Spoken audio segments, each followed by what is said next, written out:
NBA training camp hasn't even started yet, but you can get an early jump with your Basketball Jones with EA's NBA Live 2005. The game offers some cool new features, including the slam dunk contest and three-point shootout. There have also been big changes to Dynasty mode and some gameplay tweaks. But even with the flashy new features, we just can't shake that feeling that Live 2005 isn't a big step up from last year's game. The new three-point contest allows you to pick up to 8 NBA sharpshooters to compete against each other to make as many trays as possible in a minute.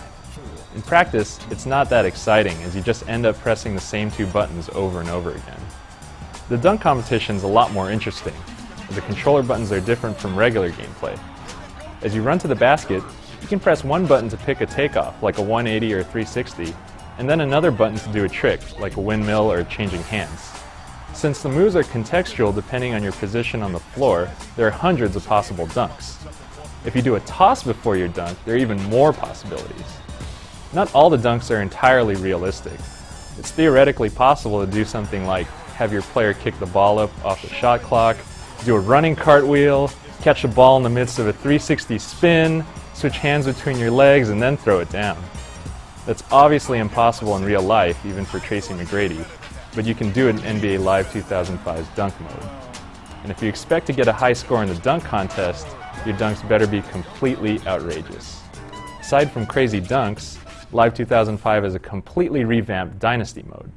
You can get full box scores from the previous day's games, and the scores of your own games are shown quarter by quarter as it's played. This means you can jump into the game if your team is losing and try to play it out manually to lead a come-from-behind victory. Dynasty mode also keeps you up to date on important events such as injuries, major player transactions, and other news via a PDA interface, which will beep whenever you have a new message. As general manager, you'll also need to scout out rookie prospects for the upcoming draft. By doing so, you'll be able to get more accurate stats. The best part is that a week before the draft, you can invite players to come in for a workout with your team and actually play them in a one-on-one match against one of your own players. It's kind of like having a test drive with your rookie prospects. There are some annoyances with the Dynasty mode, though. The biggest issue is the inability to set team strategy for games. While managing the new-look Lakers, for example, we were looking for a way to have the team run in a more up-tempo style with Shaquille O'Neal gone. Unfortunately, there seem to be no such options for team strategy. The trade screen's also pretty annoying because it doesn't show each player's salary. This is important because if both teams are capped out, the salaries have to match. As it is, you're forced into a convoluted method to find out salaries from a different interface. Aside from the facelift to the Dynasty mode, there have been some tweaks to the actual gameplay. The most notable is Freestyle Air, which allows you to double tap the dunk button in midair to change your shot so you don't get blocked.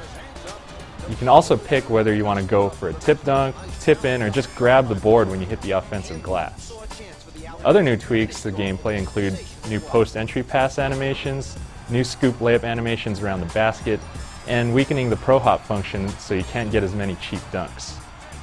The freestyle dribbling has also been changed so that only guards can do the fancy moves. If you try to do a crossover with a big clumsy guy like Sean Bradley, you'll just lose the ball. Unfortunately, many of the same annoying flaws in previous live games still exist in Live 2005. Players still have that strange force field around them, which can result in cheap out-of-bounds calls when you push the ball handler toward the sideline. There's also still no real way to lead passes, so teammates will always stop to catch the ball instead of running through their cuts. And defenders still recover too quickly when they should be beaten, especially at the higher difficulty levels.